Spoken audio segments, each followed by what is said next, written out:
is for the sake really of fairness?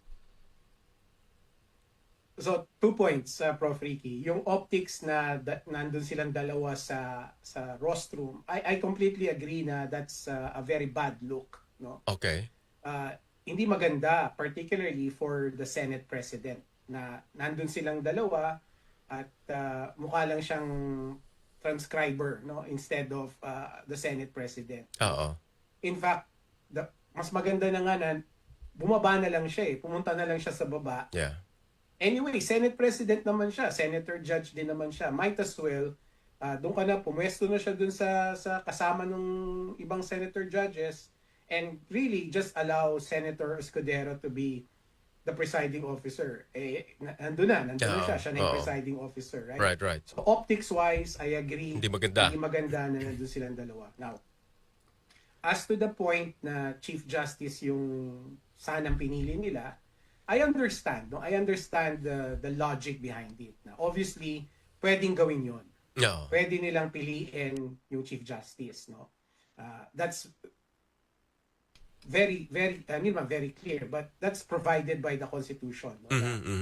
Hindi walang prohibition. Oo. To be specific for them to do that.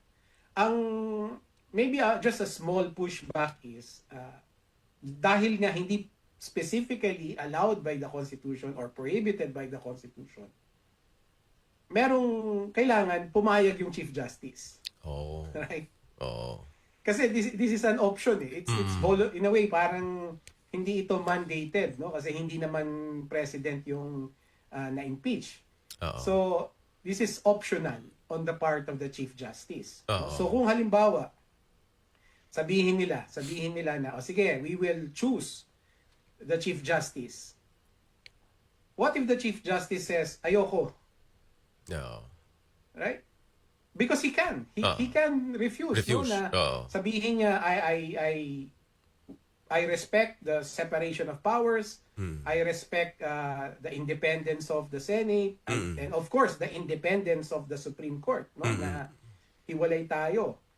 So, that's really just my concern there na kapag pinili nila yung Chief Justice, it's going to be optional on his part. No? And what if he refuses? No? So